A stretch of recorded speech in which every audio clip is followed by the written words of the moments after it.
Hello there. Welcome to a new episode of Talk Music Talk with Boice. I am Boice, and this is my podcast you are checking out. For the first-time listener, Talk Music Talk is a weekly music interview podcast where I have long-form conversations with people connected to music from different genres and different backgrounds, both established and emerging. And on this extra special episode, I will tell you why it is so special. My guest is Shane Conerty of Color Collage, Brooklyn-based singer, songwriter. Color Collage started as a solo project in 2012. It is now a six-piece, but way before Color Collage, Shane grew up outside of Pittsburgh, which is something we both have in common. He had a life in sports there, and then he started following his true passion of music. In this conversation, we talk about Butler, the town that he grew up in. We talk about previous bands, his busking life, also moving to New York. We also talk about his songwriting process and, of course, starting the Color Collage project. And you remember that I said this was extra special. I will tell you why. As if the great conversation with Shane wasn't enough, after the conversation, you are going to hear a 4-song acoustic set featuring Shane singing and on guitar with brand new music from Color Collage. 4 songs, backing vocals and harmonies by the Foxy Johnstons, Kim Foxen, and Mel Johnston. You're going to enjoy it. Here it is, without further ado, my conversation with Color Collage, Shane Conerty. Enjoy. So Color Collage used to be your solo project. Mm-hmm. Now it's what, 4-piece or 6-piece? Yeah, sometimes a 6-piece now. So how did it end up from solo to 6-piece? It was kind of a long road, actually. It took me a lot longer than I was anticipating to actually get the band together. Because when I was playing solo, people would often say after the show, like, that was really cool, but you should have a band, you know? And it's really not just as easy as, like, I've got a band now, you know? So I went through, like, some lineup changes, and then the core 4 guys, we've been playing together almost a year, like 10 months, I guess. And then Mel and Kim have, it's been, like, they've sang 2 shows with us so far. So that's a new addition that's, like, totally changes the vibe of the band for the best, you know, in the best way.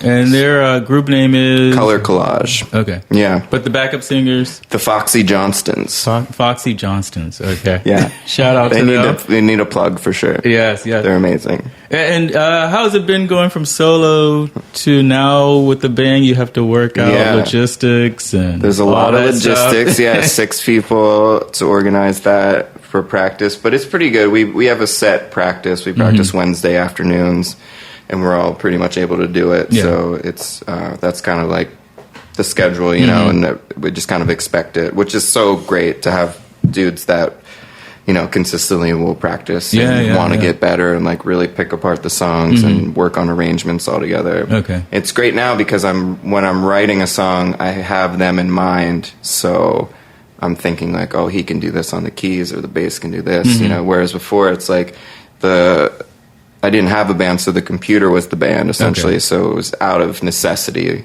I didn't have a band, so I would just layer huge, you know, big sounding tracks like how I'd want it to sound if it was a band. And they did that for, like, years. And I just got so sick of it because it's, like, the same track, you know, there's not a lot of variation. You could sing differently, you could play guitar a little differently, but it's like, that's it, you know. So it's just been great. I've been writing so much more. I feel like it has really sparked this, like, new chapter, which I'm really happy about. Yeah, because the first album came out 2015. Okay, so it's been 4 years. Pieced together, on Paper Garden Records. Yes, Paper Garden. What was the setup for the solo stuff? Like, how did you I made everything on my computer at home with, like, a cracked version of Fruity Loops, which I've been using since I was, like, 18. My old bandmate showed me how to. I mean, have you ever used it before? No, I haven't. It's, like, very, very simple layout. It's like lights on a colored grid, basically, really? Okay. And you just make patterns, you know. So I started, like, not really knowing what I was doing, and then learned more and more. Before Color Collage, I had a project called Leanne Grimes, where Great name. And that was like 2011, I want to say, when like the blog culture was like really still like a thing. So basically what I would do is like find a MP3 of a song that had like leaked or was a upcoming release of a band that I really liked, like Beirut or like the Morning Benders or like the Head and the Heart, like all the popular bands of the time. So I'd get the remix out before the actual release of it. So and then it was like the track list was just like a blogger's like wet dream. It was like everything that people were talking about all in like one mixtape. So it did pretty well. It was getting like downloaded 100 times a day, and I couldn't sell that because it's all copywritten music. So but yeah, I would just cut up the MP3 and make like a crazy remix out of it. So then that's kind of where I was like honing the craft of like production and using the program. And then I was like, you know, I didn't want, it's a silly moniker, you know, it's like good for like a DJ or whatever, but I was like writing songs for the project, and I was like, I got to change the name, to make it a little bit more serious. And I like the alliteration of Color Collage too. Yes. How'd you come up with the Color Collage? I would just sat at my desk, and every cool name that I could think of, I Googled it to see if it was already a band, and like half the time it was already a band. I don't know. I was thinking I think it was just on a huge list, and I like the alliteration of it. Yeah. And also there's an artist named Penn Williamson that has done all of the art since, you know, for almost 10 years. Every project I've ever done, he's done the art for it, and he's incredible. PennWilliamson.com. But yeah, I had him in mind when I named it as well, because he does a lot of collage art anyway, so it was sort of like a chance for him to give, you know, to go crazy, have free reign over it, and he's embraced that, and it's great. You know, we have a really cool working relationship. He lives in LA now, and he's like so busy, but he does really quality stuff. Cool, dude. So was guitar your first instrument? I learned, that was my first instrument, I think at age 12, I want to say. I got my first guitar for Christmas, acoustic guitar. Is that, you asked for that for Christmas? I did, I had played sports all growing up. I'm an only child, so my dad and that's what we bonded over. Soccer for like 8 years, basketball for many years. I ran track in high school, set some like records in the high school track team.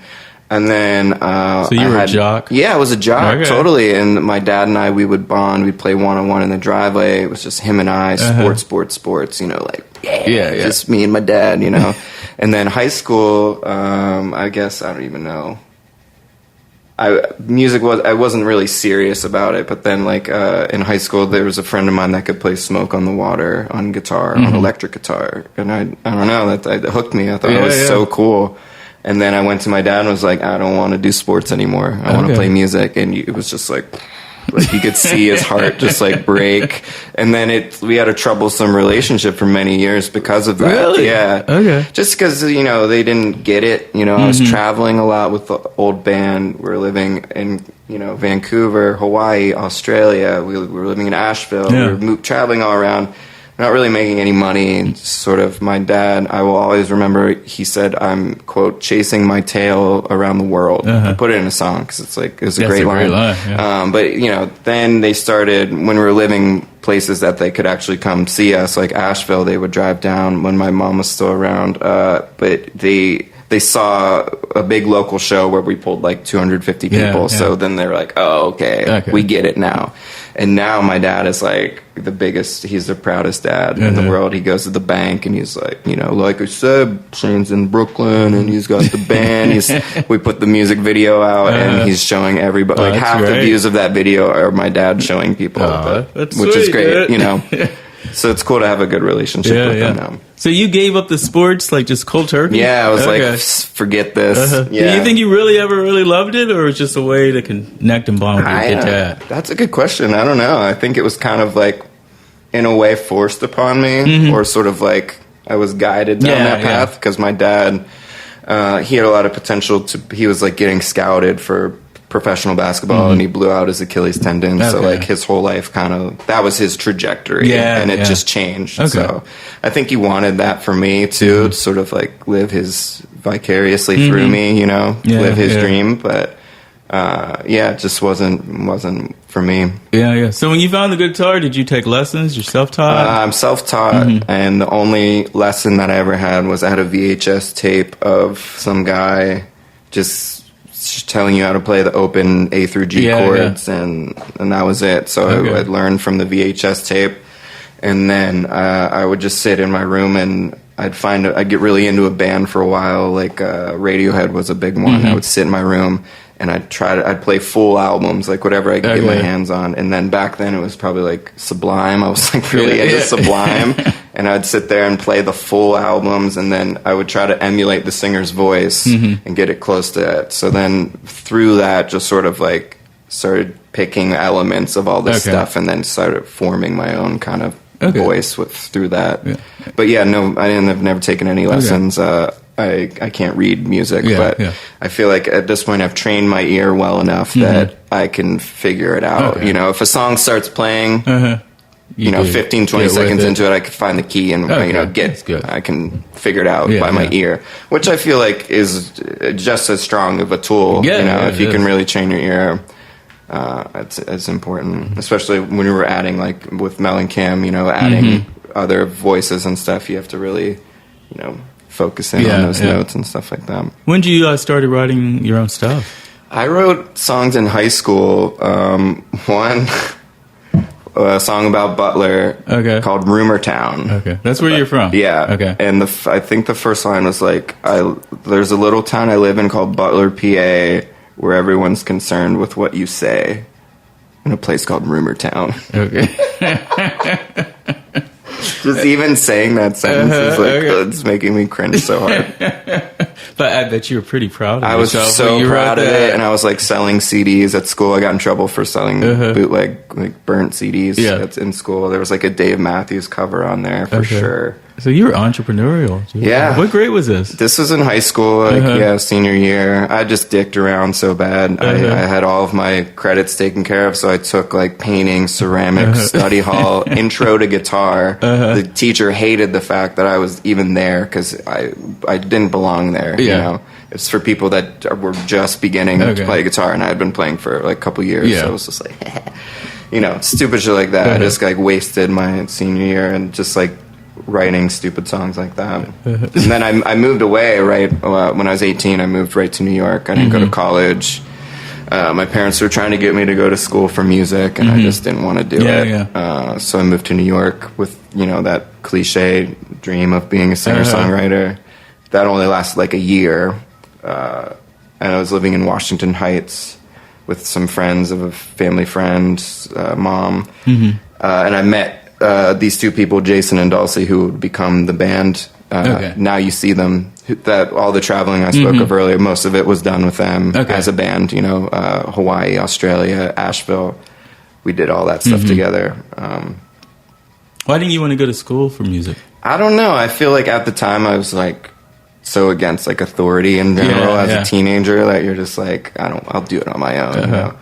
But I did, I really studied on my own, not in a sort of like technical way, but in my own kind of way. I would just like before I would find a band that I really liked, I would sort of latch onto a genre of music and sort of like try to understand why, like what's going on that makes it sound this way. Like, get the sort of like key elements from it, and then be like, okay, like let's try to get into some stuff that I don't know about. And, like try jazz or try reggae music or whatever, just experiment.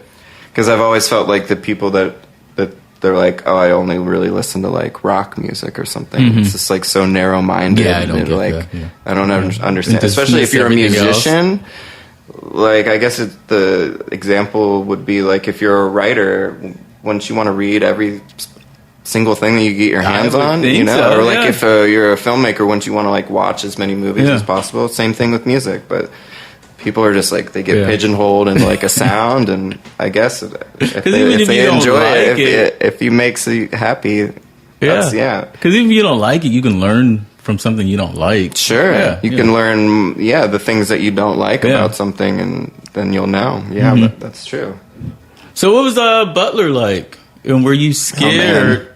So answer that. What was Butler like? Because I'm from Claire, I do 412 area code. Yeah. You recognize that? Yes. Yes, I'm like 35 minutes from the city. Yeah, How far same. is Butler is pretty really? much exactly the Okay. same. Yeah, it's Western PA. It's I don't really have anything good to say about it. Quite honestly, like it's. In the song Butler, I talk about it extensively, just because the opioid crisis is just out of control. There are multiple overdoses a week. I get stories from my dad that, pregnant or women pushing little babies in strollers just like nodding out in the middle of the street, just like really horrible. And it was bad when I went to high school, and I personally was mixed up in a lot of, like, the stuff that you do when you're bored with the teenagers, the small town blues, it exists anywhere. But, I got away from it, and as soon as I did, I just never really thought about it anymore. But I know a lot of people that didn't get out, and a lot of people that aren't around anymore. I'd say there's probably 7 pretty close friends of mine just from my high school class that have died since I graduated high school in like 2005 or 6. So it's pretty bad. Jay Leno called my high school heroin high on a show one time. So it's like, it's a very toxic environment. My dad is a steel worker there, and he has like one more year left before he can retire with his full pension, and he's like getting out of Dodge. Like he's... At the time in the 80s, I guess, like the late 80s, it was like a good place to raise a family. So my parents moved there, when I was a baby. And I guess it was fine, but then it just seemed like all of a sudden there was this like this deadly thing just like killing everybody. It's really... But it's not just Butler, it's everywhere. It's becoming prevalent everywhere, and it's younger and younger kids, because I was like a really young, bad kid. But they're even younger now, They're just getting started experimenting with stuff is like way too young. Are you able to see, like, when you're living in that, why people do it? I think the boredom is a big factor, and there's a lot of sort of peer pressure when you're younger to be cool and fit in. And even if it's like, I don't know, I think boredom is like a key factor, definitely. But I couldn't tell you why there, or like, Why do you think you were able to? I don't know. I think I just early on was like, this isn't the place for me. Like I never felt like it was a home. I never felt connected to many people there. There's some of my friends live in Pittsburgh now, but my dad is the only person in Butler proper, so I rarely go there. The last time I went there was to renew my Pennsylvania driver's license. You can't get a new, you have to physically be at the DMV to take a new picture, so I drove there. Or took I'm gonna have to do that in November. I'm going back. It's almost like the forced return. My birthday's in February, so I have to do it before my birthday. But my girlfriend, I've told her so many stories about it, and she wants to go really badly, and I just I don't want you to see it. It's so bad, and she's just morbidly curious because it's like this, she's heard horrible stories that I've told her, like things that high school kids should not be dealing with, So I have to go back, but it'll only be for like a day or two. I cannot handle more than that. Well, good for you for getting out of there. Yeah. So was it scary for you when you moved to New York? Did you know people? I didn't know really anybody at all. Like I was saying, I stayed with like a friend's mom and their partner, and up in Washington Heights, it was like 181st and like Broadway, so like way up there. And I found a bar nearby, and they didn't card me, so I just started going there every night to like start meet people. And they had an open mic, so I'd play the open mic. And Connor Oberst is my favorite songwriter from Bright Eyes, and I was really into Bright Eyes at the time. So I remember playing, or somebody in the crowd, I like asked like, "What do you want to hear?" And some guy was like, "Bright Eyes." I was like, "What?" And then afterwards, Me too. It turned out to be this guy Jason, who I spent many years of my life with in a band. But that he was like the first person I met, and he was like, "We need a roommate," and I was like, "Well, I needed a place to live," so it just kind of went from there. And then Dulcie, the girl, we met. She was working I was like a busboy at this restaurant, and that was my first job here. And she's recently quit, but there was a weird like bondage party there at the restaurant. Everyone is dressed up in like S&M gear, and I was like 18, just like, you know, I didn't have a lot of confidence back then. New York was very, very overwhelming. It was a huge culture shock coming from Butler, just moving there, you know. It was a lot of like real world experience, like all at once, like, you know. But it was great, you know. It shaped a lot of my character. But anyway, Dulcie came up to me, and she like walked right up to me, and she's like, "I heard you were from Butler." And I like literally like looked like, "Are you talking to me?" You know, she has like all this like leather on. It's really funny first meeting, but then the three of us, we started hanging out and played music casually, not seriously at all. I moved to Vancouver. They were still living there.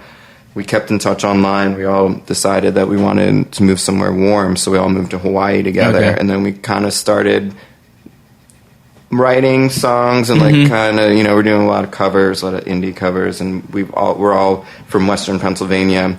And we all grew up on like B94, like the oldie station, which it doesn't exist anymore, but it was an oldie station. So we all grew up listening to old pop music, and it was like a big part of our collective influence. So we were bonded over that. We're separate there, and then we meet back up in Hawaii. Then we find $300 plane tickets to Sydney, so we do that. You're living there, or just like we're living there? One-way ticket, yeah. We're traveler's visas, which means you could stay for 3 months, but you have to leave the country every 3 months to get a new one. So that's what we did. We went to New Zealand for like 24 hours the first time, and then they moved away. They went to Melbourne. I stayed in Sydney, and then every 3 months, I took a trip, Thailand, Malaysia, Fiji, anywhere that was like close enough. Yeah. And I was making really, really good money busking, like playing on the streets of Sydney with like a whole battery powered amp and setup. So I was making $300 in 2 hours almost every day. So it was nothing to go to Thailand for like 3 weeks. So I was doing that. And then like we had the band was started in Australia. Now you see them, and we were traveling so much. It's now you see them, now you don't. But, you know, we didn't get really serious about it, and they had moved away, and our paths were, like, separate for a while, and then they got deported and moved back to New York, and then I got deported. I was in Malaysia, came back through customs with my girlfriend at the time, and they're like, "You're a musician, you're leaving the country every 3 months, looks super shady." They thought I was running drugs, and, like, interrogated me under the airport in Sydney for, like, 4 or 5 hours. At the time, I had a really long beard and like 3 multicolored hair. I looked super sketchy. You look I looked sketchy. Yeah. I don't blame that. You know, looking back, I understand why they were concerned. Why didn't this happen sooner? Right. Like, why me? Right. So then they took me to this detainment camp outside of the city while they arranged my flight, which is like the closest thing to prison I've experienced. Yeah. Where you can kind of go freely, but a guard has to like take you to another area. It's all locked. There's like a common area. A lot of people living there for years because they were just like in limbo from wherever they came from. So, and it was better conditions basically from wherever they were coming from. So there's like hanging out in this camp. And I called Jason and Dulcie from the camp, and I'm like, "Yo, I just got deported. What's up?" And they're like, "We're moving to Asheville to start a new band." And I was like, "Let's get the band back together," and just forced my way back into their life. They already had like rented a 1-bedroom apartment. I slept on in a bunk bed, like on the futon in the living room. Yeah, just really like looking back on it, like I didn't give them much of a choice. They were just like, "Let's do this," you know. And then we started playing music on the street every day in Asheville until somebody gave us a gig, and then we just kind of built it from there. Like I was saying before, we were pulling to 300 people in the heyday, so things were going good. We were touring for a living and making our money. The band we were supporting ourselves with music, which is like Asheville is one of the few places in America I feel like you can actually do that and be a full-time musician. I mean, here, forget about it. Yeah. But because people are like really supportive of musicians. And everybody else is a great musician too. So it's very collaborative and not competitive. So everyone's just playing on each other's albums and guesting at shows, and all the bills are filled with just friends. It's a really cool scene. But yeah, I just had to get away from it when the band broke up. You know, we put out an album. We've been doing it for years, and just kind of got burnt out on each other. You know, from 18 to 25 or 26, my whole life was spent with these two other people, traveling around the world, living in a van, you know, playing shitty shows, you know, like just going through it. And, you know, they're I don't have any siblings. They're the closest things to siblings that I have. I feel, you know, I love them very much. But we just got to a point where it's like, I don't want to hate you for the rest of my life. Like, it was getting, like, there was a lot of resentment, and we just wasn't fun anymore. There's like a slow build. It was a slow decline in any relationship that tends to, you know, honeymoon phase ends, and you're just like, oh, we got to go back out on tour now, and playing venues in, like, rural South Carolina where, like, nobody cares what you're doing, you know, and they'll pay you, like, $300, but you got to play for, like, 4 hours, and nobody listens, you know, or they want covers or something like that. And those shows we had to pay our rent, so we had to do those shows, and then there was less shows with, like, fun bands that, you know, so it just we didn't have day jobs, and in retrospect we probably should, because when it becomes your main source of income, it adds a lot of stress to it. So yeah, it just came time, and, you know, they're still there.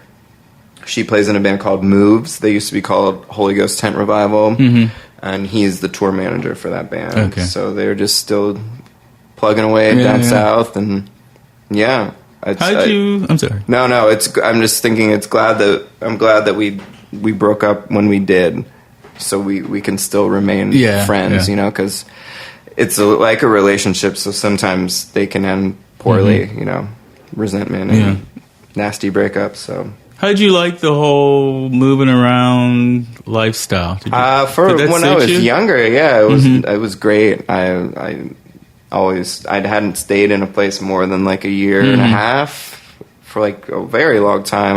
We were just traveling a lot, and then Asheville, we like kind of just tried to make a home base there. So we were there for like almost 5 years, 4.5 years, and then I've been back in New York for like 6 years.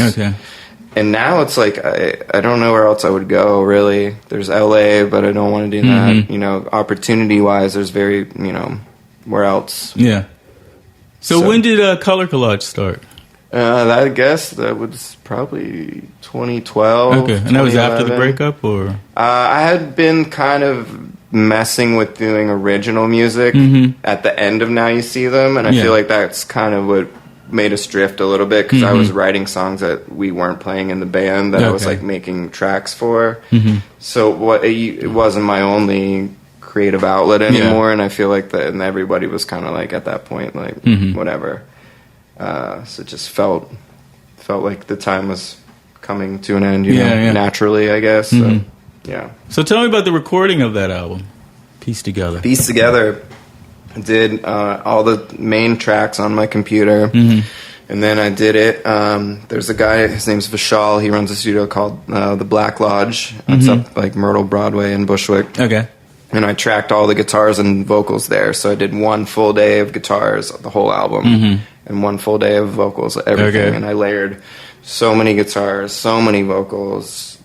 And then we mixed it. It took us 6 months to mix it, because we were doing it 1 day a week for 3 hours a week with a friend of mine, Doug. He works at a studio called Mixology in the city. So it was just whenever he got off of work, just extra time. So it was just like taking what I could get. And it was kind of good, because I would take mixes home every time and then, you know, really have time to like sit with them. Because a lot of times when you mix something, it's like, that's your mix, you know, and hope it's good. And then 2 days later, like, I want to change this and I can't change it. Late. So yeah, it was good in that way. It took us a really long time. And that's kind of why it's called Piece Together, because all the songs sort of like took over the course of like 2 or 3 years, like the band breaking up, and then that sort of material, and then being back in New York and that experience. Like a lot of songs were coming out of those experiences, so it was like piecing it all together. And there's like, and then there's the art aspect, the collage aspect of it, you know, in the name. So it just seemed fitting that it all came together, pieced together like that. Who was your reflection in the songs of that period? Looking back on it, it's funny to think, because I think I have a very morbid sort of I don't know, writing style, I guess. It's like morbid pop, you know, people have described my music as being morbid pop. And happy, sunny sounding music, just in juxtaposition of like really depressing, sad lyrics. I've just been I love that. death obsessed for a long time. I think it comes, my mom had a brain tumor when I was 12, and they gave her like 3 to 6 months to live, and then she left for 10 years after that. So it was like very confusing as a pubescent child being dealt that. It, you know, it was another reason why I like left as soon as I could too. It was like, but I think that's where it sort of like started, my fascination with death and like not knowing what happens and all the things that come along with it, you know. And but I try in it to sort of like not make it sort of sad, but like just a reminder that like you only have this much time, so like make the most of it. Tell your friends and family you love them. You know, it's like simple stuff like that. But looking back on the album, there's only like 2 songs out of 11 that don't mention death in some way or shape or form.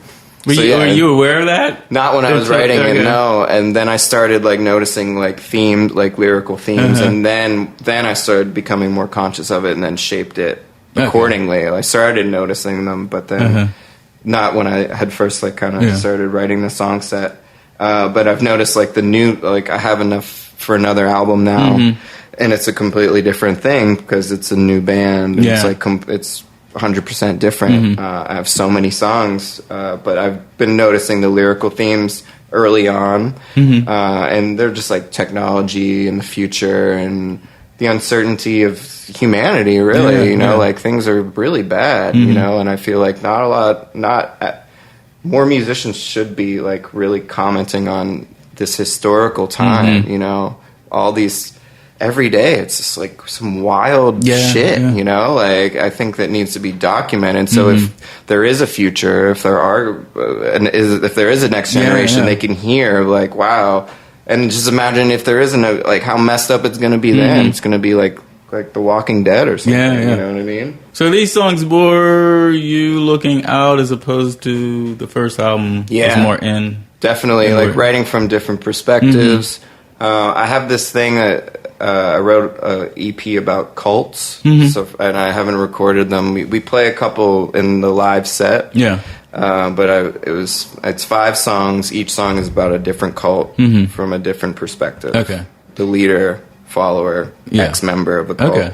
So it was like, I was forcing myself to not write about myself, like find subjects, historical subjects in this case, and then you know, making maybe embellishing a little bit, or just like making it, I don't know, changing it a little bit. But there's a song called Antelope, which is about Rajneeshpuram. Have you seen Wild Wild Country? No, I haven't. Yeah, highly recommend hearing about it. Yeah, it's great. But there's like a group of people, we won't ruin too much for you, but they basically take over town in rural Oregon called Antelope, and they changed it to Rajneeshpuram. They just like get elected to city councils and like just take over, you know.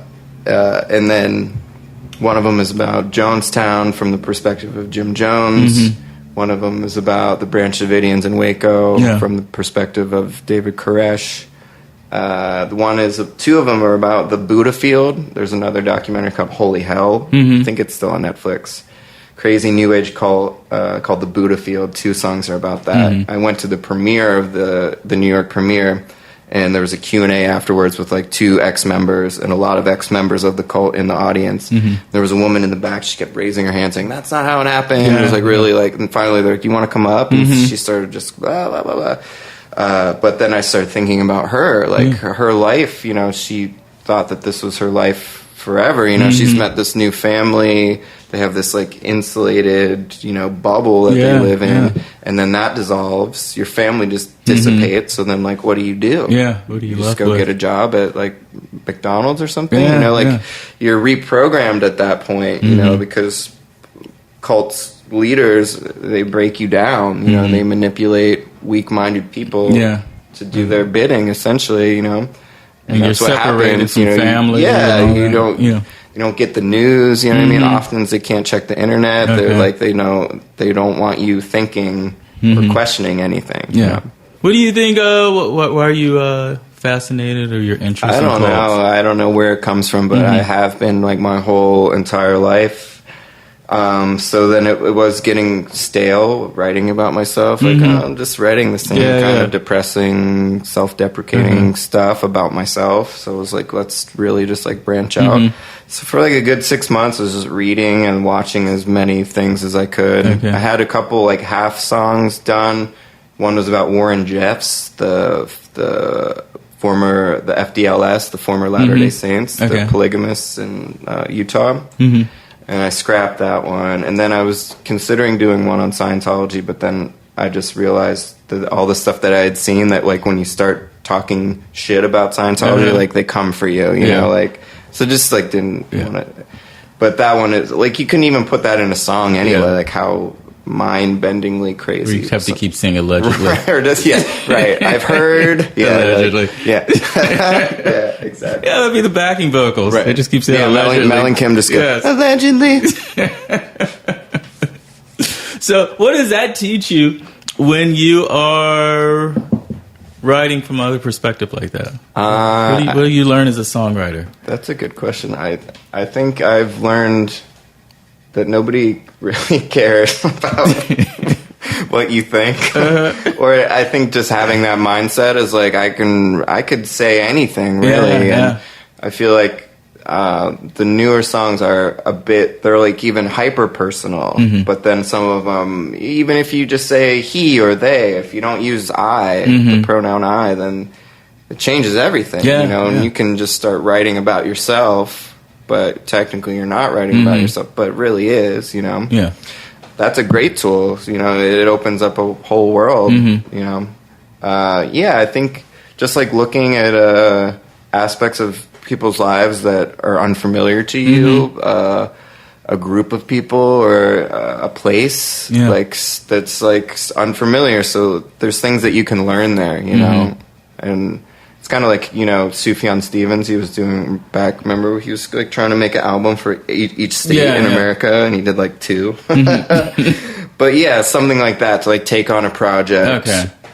So cults were just like, and then like cults just became this hot thing. You know, they had the Waco thing, all the Holy Hell and Wild Wild Country. I just like missed the boat because I didn't have any of these songs recorded. I just, you know, are you going to put it out? I don't know. I think I don't know what I'm going to do with it. I want to put it out at some point, but I don't want to.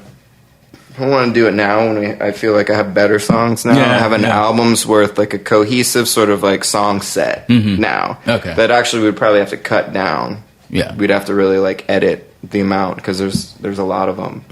So that's a good feeling, you know, because the last album I barely had 11. You know, I was like wait until I had one more to put on the album to finish it. But now it's nice like to choose. I'm just churning out songs like crazy. So I feel like those periods are fleeting, so you have to really like realize that you're in one and like really just like take advantage of it. So are you writing like you have a schedule, or you just write like when the mood hits you? I feel like it comes and hits. A lot of times I'll just be like messing around with guitar, I'll have a progression or something, I'll record it on my phone, and then I'll like walk home from work and just play it over and over again and write to it like that. I do that a lot actually. Sometimes it all comes out in like 10 minutes, lyrics and words, and it feels like I had no part in it. It happened recently on Mother's Day. It was this weird cosmic thing. I just felt this weird energy and started writing lyrics, and then noticed like halfway through that the rhyme scheme was sort of changing, and then in my head was sort of like structuring it. It's in like 3 parts. There's 3 key changes. It's like this epic, crazy thing. All the lyrics in literally 10 minutes. It felt like it was like channeled through somewhere else. And then the next day I was like, there's a lot of stuff about my mom in it. And then earlier this year I read my mother's journal that she had written for me before she passed away. And it was like this really scary thing that I didn't want to do for a long time, and I did it with the help of a therapist, and it really, really like opened up a great sort of new chapter as well. And I feel like I encourage everybody, like really, if you start working on yourself and do more self-reflection, like it benefits yourself, but it benefits people around you. There's no bad that can come out. It's really scary to like, bring up past trauma and stuff like that and really look at it. But if you start looking at why, how these things affected you and why you do the things you do, and then if you identify those things, then you can start being like, Did the journal offer any healing? It did. Okay. Yeah. It was obviously like a huge roller coaster of like happy and sad. But there was the stuff I was scared about was like the shame of the bad things I did when I was living in Butler, like being a bad kid. I didn't want to read what my mom thought of me at that time because I was too. I regret some of the things that I've done. So that was like the scary part. Like I don't want to like go back to that place. But going there and then just like it wasn't that bad. I read it and it wasn't as scary as I thought it was going to be. And then I was like, and it felt like really reinvigorated and sort of like I was like, all right, she would have wanted me to be doing positive stuff. That's good. So, yeah, it all worked out pretty well. So it took a scary thing and then it ended up in a song. I the therapist was like, you have to find a way to channel it and make something positive out of it. Like you can't just like look at it, all this bad stuff and like not learn anything from it and just like open yourself. And then, all right, that's it. That's bad. You gotta like, make a change. And I think that was a huge part of it. Was it hard for you to go to therapy? Because I know I wanted to go for like a year and a half, and I'm going to go. And then I did it through an app. It was so hard to do. I did through an app called Regain. And you just FaceTime with somebody basically. So it takes a lot of that pressure away because it was similar. I didn't want to like go to a physical office, but it Regain. Good. Especially for couples counseling, but you can do, you could talk to anybody. And it's like a payment plan. You can do it by the week or the month. Okay. Regain.com. If they would like to be a sponsor. This episode is sponsored by Regain. Regain, if you're listening. Are you troubled? Do you have stuff from your past that is messing up your present reality? So it's music and a testimony. Yeah, exactly.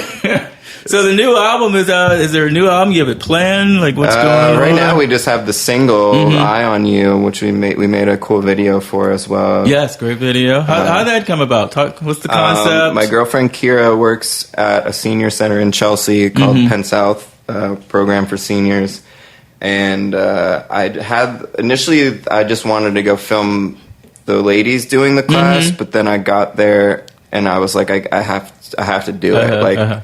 I can't. It would be just weird to just film them. Like I was like, it'll be funnier if I do it. So we did it. I took an exercise class with like 20 fabulous elderly women, and they were really, really nice, and they were like busting my balls because I was getting out of breath, and like they're definitely more in shape than I was. But yeah, it was just like Kira. That was the end, because I was kind of cold emailing some places. I wanted to do initially like a synchronized swimming, like film a group of people synchronized swimming, elderly people. I don't know why I wanted to do old people.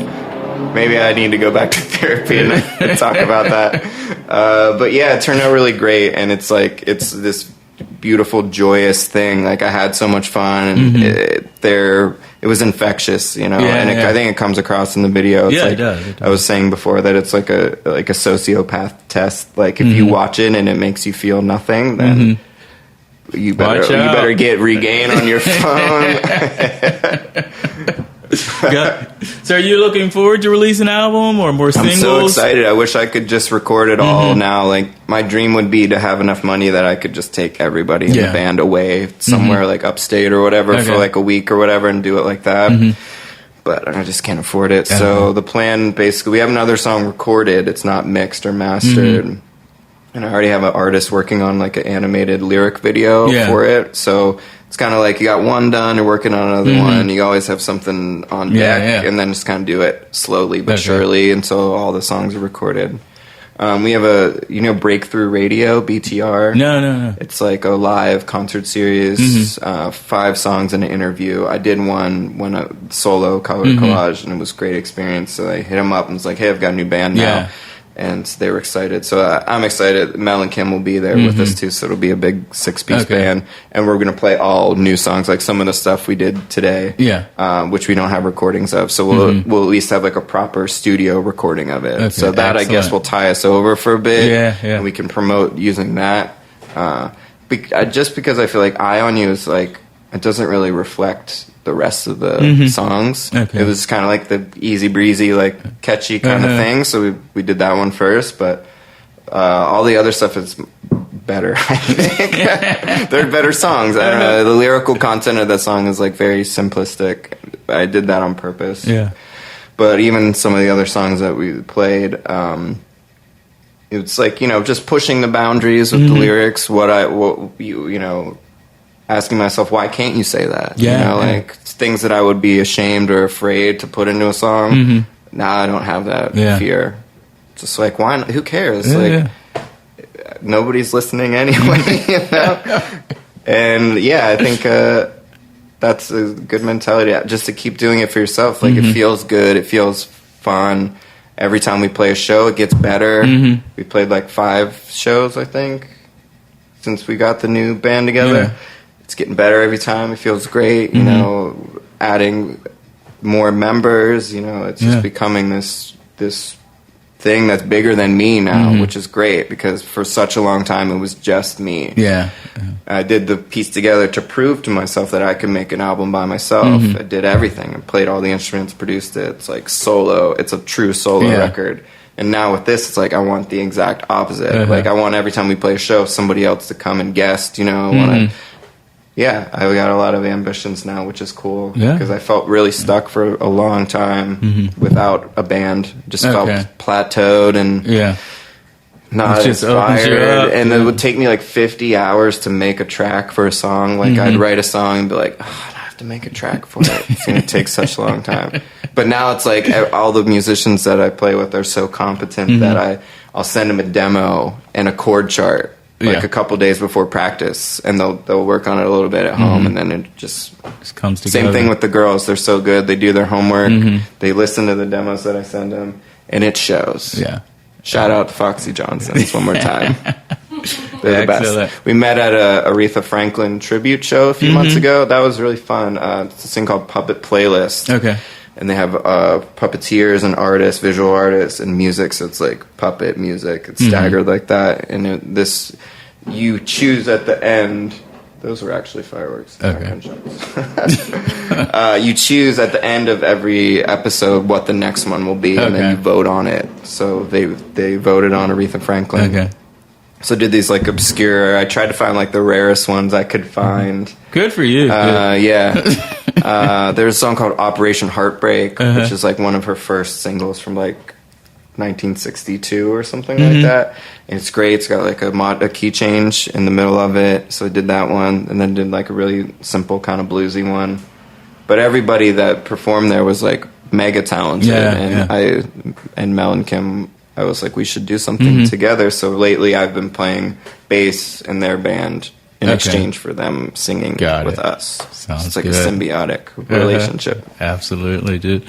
So where's the best place for people to keep up with Color Collage online? Colorcollage.net has all the socials there. You can watch the new video there. Instagram. We have all the cool handles. Yeah, it's pretty easy to find.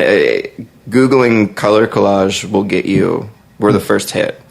So along with like literal child drawings, like child color collages, but it took many years, but we're like listed as like an artist or whatever. But you know, we're trying to generate more traffic to get to the top of the list. So yeah, it's easy to find. Color Collage, but like an American spelling of color, because that's confused people sometimes too. Not O-U-R. Got it. And of course, I'll put that in the show notes. People won't even have to think. Shane, this was great, man. This is a great talk. Thank you, boys. Sure. Thanks for doing it. I enjoyed it. Right on.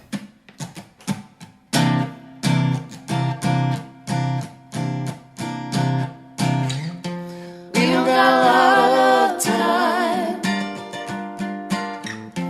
We don't got a lot of time. We don't got a lot of time.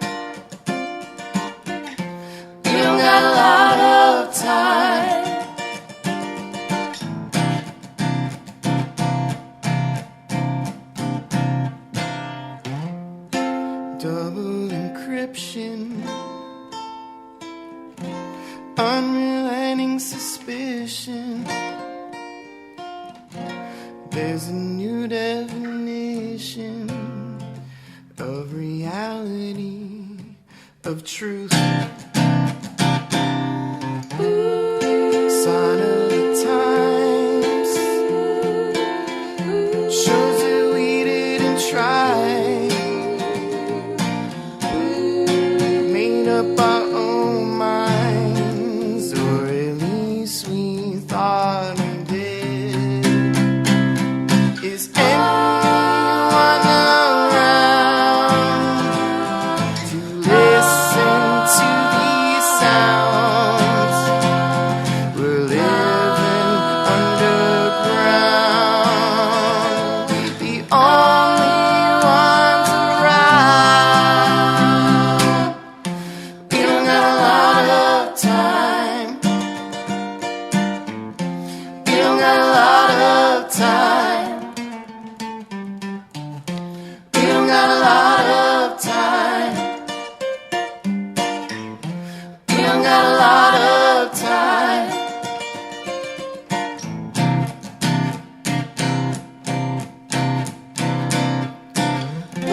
There's no time to regret. Resources are spent. Everything slowly went until everything was gone. Now we tell the story, all the human glory, some bullshit allegory for the ones who fucked it up. Is anyone around to listen to these sounds? We're living underground, no people to be found. We don't got a lot of time. We don't got a lot of time. We don't got a lot of time. We don't got a lot of time.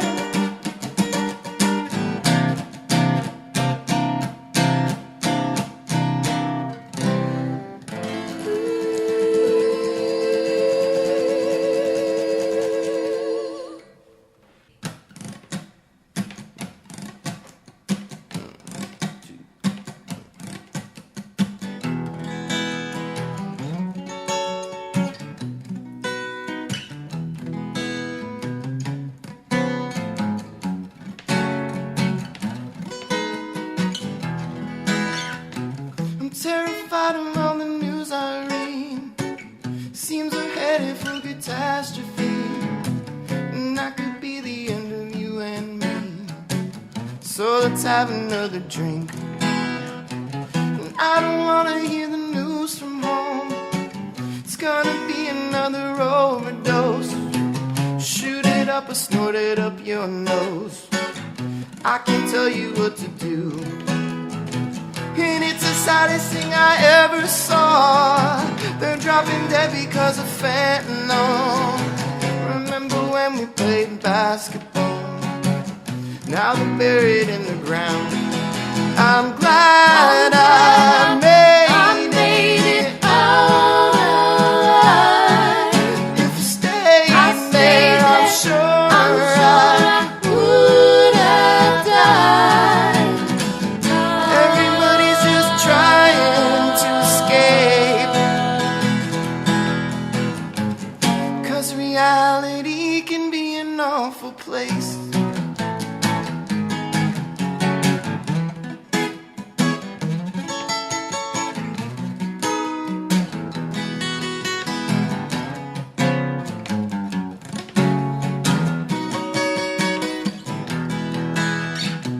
You never ever win the war on drugs. It has affected every one of us. But you should smoke a little cannabis. I think you're better off that way. I've been a victim of the small town blues. I know it's boring in the suburbs, dude, but think of what you wanna really do. You wanna throw your life away. You're the manager of your own life. I don't expect you to take my advice. There can't be dark unless there is some light, and it's calling out for you. I'm glad I made it out alive. If I stayed there, I'm sure I would have died. Everybody's just trying to escape, 'cause reality can be an awful place. Kick the habit. I believe in you. I know you can do it. I want the best for you. And to the ones that we have lost, I will keep you there inside my heart.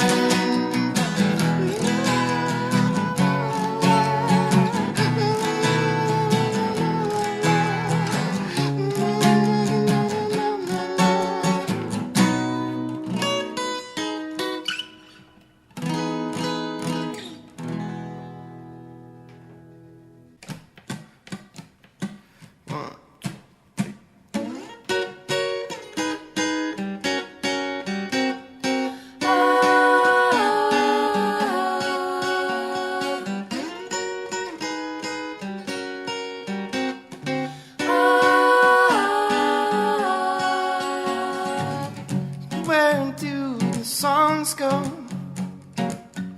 after they're sent through the microphone? Where does the time go? Seriously though, where did your heart go? It used to be in it, another cry for attention. Oh, you're thinking of quitting. 40,000 songs per day, and this traffic on the highway. 39,999. This one is mine.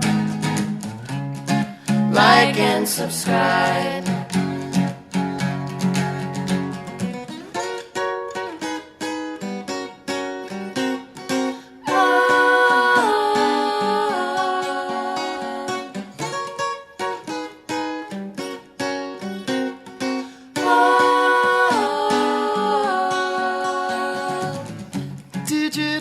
Donations. Could you help me out? Content creation. You're so unique. You gotta find some patrons. Is anybody out to there? Get a higher rating. Don't make me beg. It's all consuming. Showing other people what you're doing. Exclusive access. But no one asked for it.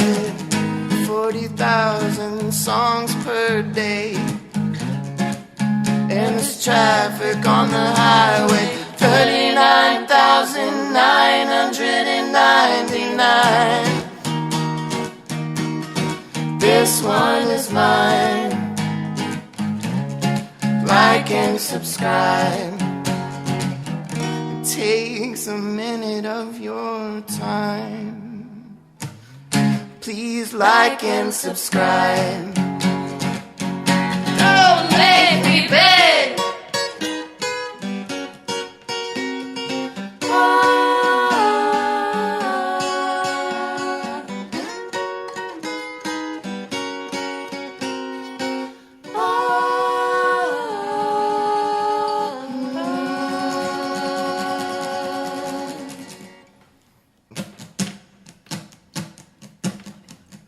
One, two.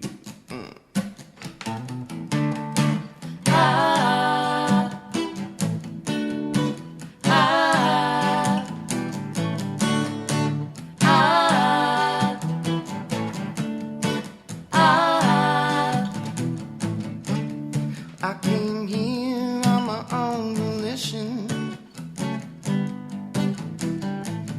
to try and learn about the human condition.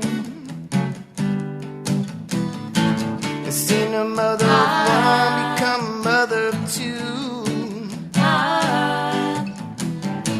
Neither one of us knows what we're gonna do. Yeah, I know we're all lost out here, no way back home. I'm gonna need someone to watch my back. It's not safe no more. Baby, I'ma keep an eye on you. Baby, I'ma keep an eye on you. Baby, I'ma keep an eye on you. Keep an eye on you.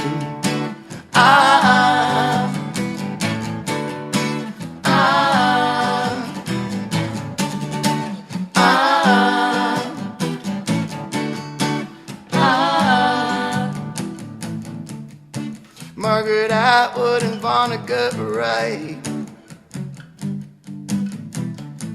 Went from fiction to fact pretty much overnight. We might see the end of the world, but I'll meet you in the bunker 'cause I love you, girl. Yeah, I know we're all lost out here, no way back home. I'm gonna need someone to watch my back. It's not safe no more. Baby, I'ma keep an eye on you. Baby, I'ma keep an eye on you. Baby, I'ma keep an eye on you. Keep an eye on you.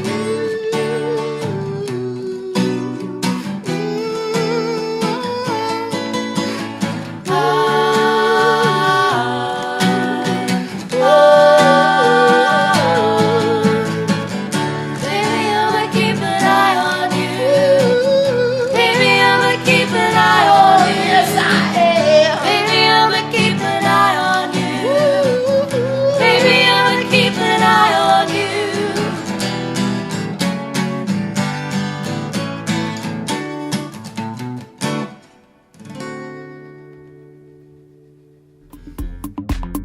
And that was a wonderful set of music from Color Collage. Kicked off with We Don't Got a Lot of Time, Butler, Like and Subscribe, and the new single, Eye on You.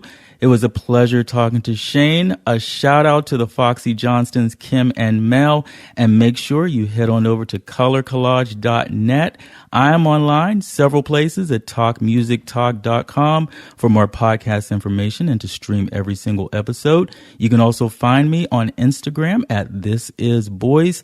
Some call to actions for you. Subscribe to the podcast. Many places like iTunes, Spotify, Google Play, Stitcher, and more. Just search Talk Music Talk and make sure you leave a 5-star rating and or review to help people find out about the show. Also, there is a Talk Music Talk app wherever you like to get your apps. Again, just search for Talk Music Talk. Thank you so much for listening. Until next time, and there will be a next time, this one's for you, Liz.